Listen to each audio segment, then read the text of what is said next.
What's the story, Morning Glory? What's the word, hummingbird? Thank you so much for clicking on my channel and for joining me for this review of 90 Day Fiance Season 9, Episode 7. It's me or the bikini, and this is the Kobe and Emily review. So it's the next morning. Remember the night before, this was Kobe's very first night in America, and he thought he was going to be able to, sleep with his son, help him put him to sleep, and that didn't happen. Emily was like, you know what, the baby can't sleep with you in the same bed, so you need to get out of here so I can put the baby down to sleep. So he was very disappointed that he wasn't able to spend his first night with his son. So the next morning,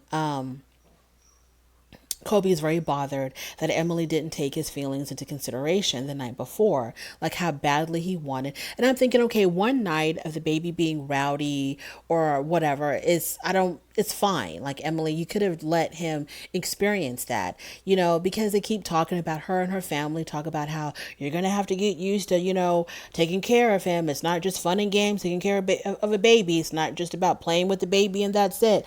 Okay, so he wants to see the more difficult, the more challenging side of it, of putting down a baby that's not ready to go to sleep yet. He wanted to experience that.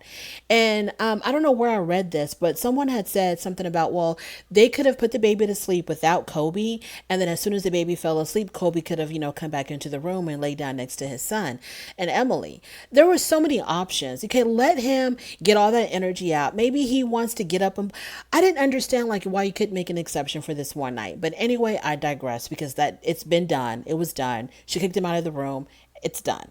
So let's move forward. So Emily is obviously very way too controlling about how Kobe did. Like, he cannot do anything without her saying something about how he's doing it. It was the next morning, and he's, assisting with getting the baby ready for the day, changing his diaper. Everything he does, she has something to say. Well, you have to have the wipes ready. This and that is upside down. You can't do this and you can't do that. And why are you doing it like that? And it's just like, girl, don't you get tired of hearing your own voice sometime? Damn. It was so frustrating. Like, you're getting the help. Let the man learn how, and I'm pretty sure, okay, how hard is it to, okay, if he's changing the diaper because she was like getting on him because the package of wipes was not like right there. So if he's if he's changing the baby's diaper and he realizes, oh man, the packet of wipes are like 2 feet behind me, he that's how he's gonna learn. He's gonna learn next time I need to have the wipes, right there next to me. Like, girl. So in her confessional, Emily says, I'm a Virgo and I like things done a certain way, and it's either my way or the highway. And this is the reason why you are like in danger of being a single mom. Because if I was Kobe, I wouldn't stick around. I wouldn't stick around for this nonsense. I really wouldn't. Now, the love for his son is what's keeping him around. But girl, even that's not going to be enough to keep this man around, to constantly being tortured, not just by you, but also your weird family. So she's blaming her controlling ways of like, oh, I'm a Virgo and I like things a certain way.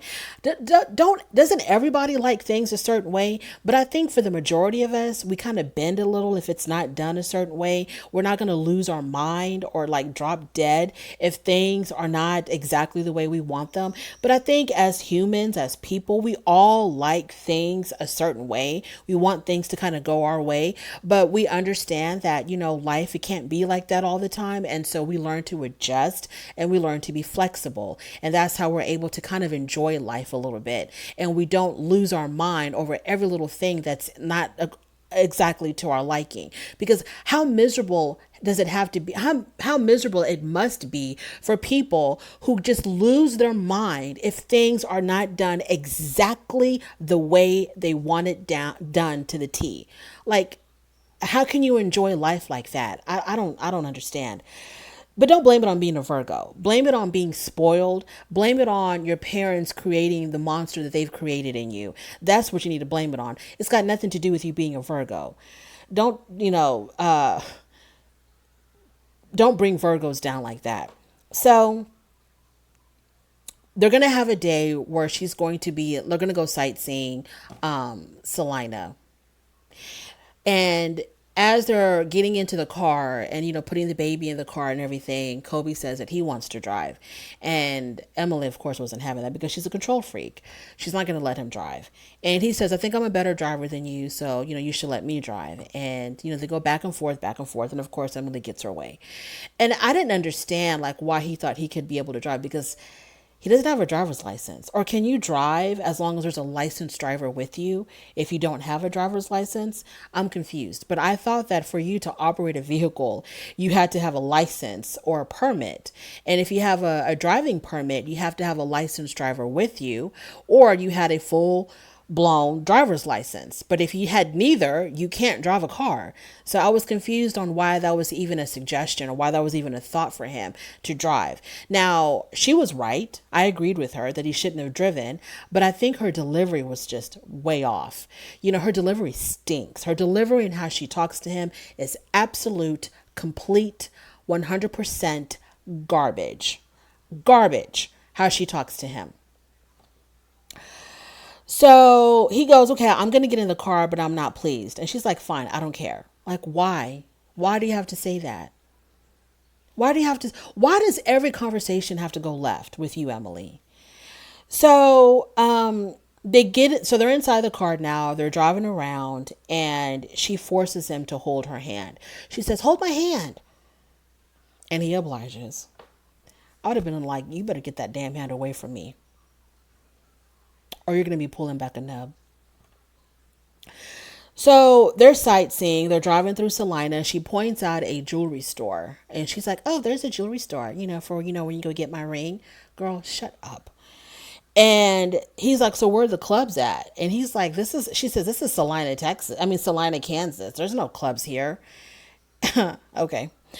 And he's looking around, and needless to say, Kobe was very, very underwhelmed with Salina, Kansas. He didn't see much of anything. They drive through a wealthy neighborhood with, the really big houses. And she's like, oh, look at these houses. These are the kind of houses that I want to live in one day. Okay, go for it. Go for it. What's the use of talking about it? Be about it. Go do what you got to do. Go get you a house like that, Emily. So then they argue about wanting to put, the whole thing about putting the son to bed, and, how she says, she felt like, she knows what's best for her son. She's been raising him since day one. So she knows what's best for him, and he's going to have to just, get in line or, get the hell out. And she's like, I know what's best for my son. And Kobe tells her, you think you're really smart, which you are. You are a smart woman, but you're not as smart as you think you are. You're not as smart as you think you are. And he's trying to put her in her place. Slowly but surely, he's trying to put her in her place. So now they're back home from sightseeing. The baby's very, very cranky. And I guess, he's tired, had a long day, being, cramped up in that car seat. And so now, Emily has to get ready to go to work because she works as a nanny, and she's going to be leaving Kobe alone with Coben. So she's very worried about that. Her mother is there, and Emily leaves, but the mother stays. Her mother ends up staying for a little bit, and the mother never cracked a smile with Kobe because it was just Kobe and the mother and the baby was cranky, but Kobe was able to calm his son down. Children are very adaptable. When they kind of realize that you really have their best interest, they can kind of sense that this person's a good person. This person, likes me, cares about me. They kind of get that feeling, that sense. And so he was able to calm his son down. And the grandmother was like, oh, I don't know if I should leave him alone with the baby. What the hell do you think he's going to do? Put him in the oven and cook him? What do you think he's going to do to the boy? That's his son. Like, what is going on with you people? Like, you feel like he's never been around anybody under the age of 21? And so they even mentioned that. One of them was like, well, I think it was the mother. The mother said, I know that Kobe's been around children, but I don't think he's been around children this young. Didn't he just tell y'all the other night that his sister stopped breastfeeding when her baby was 7 months old? So he wasn't around his sister at all, or his niece or nephew? It was a 7-month-old baby that he was around. So the grandmother was very hesitant about leaving him alone, and Kobe kept on telling her, "Look, we're gonna be fine. Okay, we'll be fine." So the grandmother ends up leaving. The baby got used to him. The baby was even offering him food. He brought him out his snacks, and the baby was, taking out the snacks and giving it to Kobe, which shows that the baby was getting acclimated to him. And, he had a grand old time with his son. Then it came to the point where he wanted to feed his son. So now Emily is back and the mother is back, the grandmother is back. And as Emily is walking into the home, because Kobe wanted, he was talking about how he wanted to teach his son, something about, African culture. It's really important to Kobe that Kobe learned something about his African side. And Kobe had gone into the kitchen and gotten a bowl of peanuts, and he was going to feed the baby some peanuts. Was going to give him a peanut, and this is when Emily walked in, and she was like, "What are you doing? What are you doing?" And he said, "I was going to give him a peanut," and she's like, "It's a choking hazard. You can't do that." Now, I totally agreed with Emily on this part. I did agree with her because I wouldn't give a 17-month-old a peanut because I don't even think they have their back teeth yet. So I don't think I would have done that. I would have been worried too. But growing up in America and living in this culture, we hear about choking hazards and all of this is like inundated in us. So in other countries, babies are probably eating peanuts at a very young age and they're fine. But in America, we have this whole thing about things that babies can choke on and it scares us to death. So I agree with her that she should not have given him a peanut. And I think that she probably should have just explained it more. Like, you know what, in America, we don't really give children this young anything that small because it's very easy for them to choke on it. So I would prefer that we not give it to him. I don't feel really comfortable about that. But she made him feel stupid. She was talking to him like he was stupid. And she was like looking at her mom, "Can you believe I was going to give him some peanuts?" And the mom was like, ugh. They were just doing the most at the absolute, like he was trying to feed the baby a bowl of nails or something. They were just doing the most. Emily, it's just how you say things. You are 100% right. You're right about Kobe not driving the car. You're right about Kobe not giving the baby peanuts. But girl, don't make him feel stupid in the process. Don't be that condescending to him. Talk to him normally and just like explain to him, like, okay, let's have a conversation. In America, things this little we just don't give to our kids, and explain why. Your intentions are great. I love your intentions. I love the fact that my son is going to grow up learning about his African roots, his African culture. I love that. And I want to be a part of that process. But babe, we just can't give them peanuts at this age.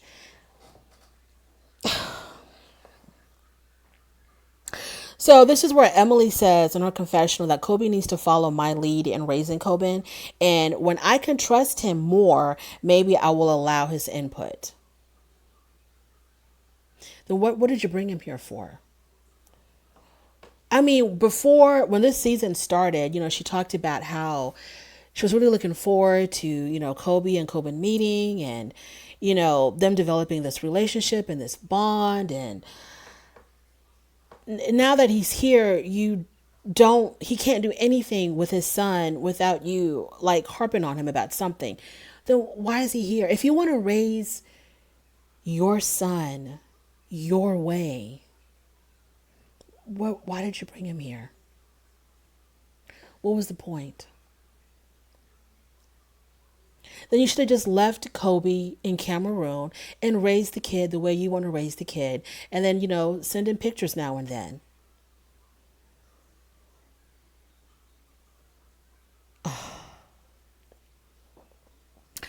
So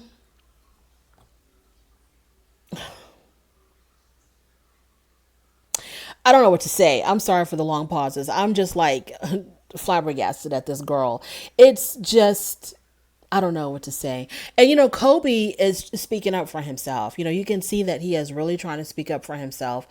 I don't know, because Kobe has no choice. He has to stay with these people. He has to stay in their home. He has to go by their rules and regulations. I don't know. I feel like he needs to just sit down with her. He needs to sit down with Emily and have a very long conversation with her and not be mean to her and not be upset with her and just tell her, if this relationship is going to work between me and you, there's going to have to be some changes. And I'm willing to compromise and I'm willing to meet you halfway. but you're gonna have to make changes as well. Yeah, yeah.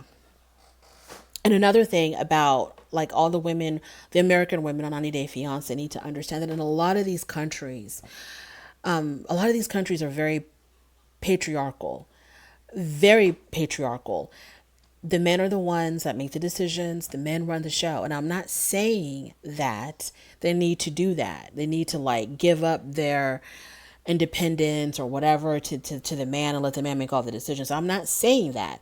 All I'm saying is that they need to understand that you can't, these men are not going to come here and just roll over and just be like, okay, whatever. Yes, yes, honey. Okay, honey, whatever you want, honey. It's not going to go like that, because these men are coming from countries that are very, very patriarchal. And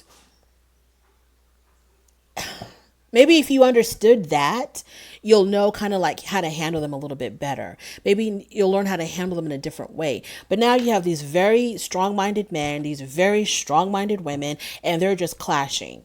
And I don't think that one needs to submit to the other. Not at all. Absolutely not. But I just feel like, Emily, you're nasty. You're just nasty. You're nasty. I don't even know what your problem is anymore. Your delivery is just spoiled and nasty. And your attitude is garbage. And I don't know if she really has a lot of self-confidence issues. And so she covers it up by being such a you know what with him.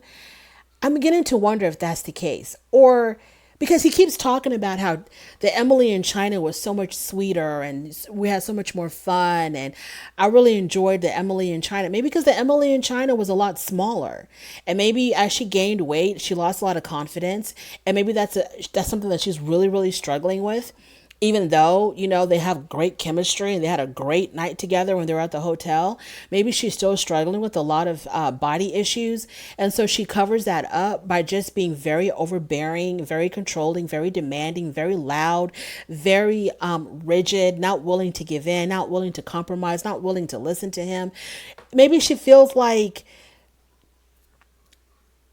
maybe she's just trying to drive him away with that attitude of hers, because she feels like she's maybe not worthy to be with him because of her body image issues. I don't know.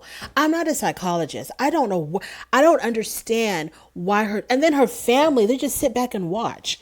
And they see nothing wrong with this. And I know that they've put up with it and they've created this monster, so they see nothing wrong with it. But it's like, now that they're seeing her interact with someone else, can't they see just a little bit how she needs to change a little bit? I don't know. Maybe not. I don't know. But Emily, girlfriend, no, ma'am. If Kobe was my brother, I'd be like, no, no, no, no, no, no.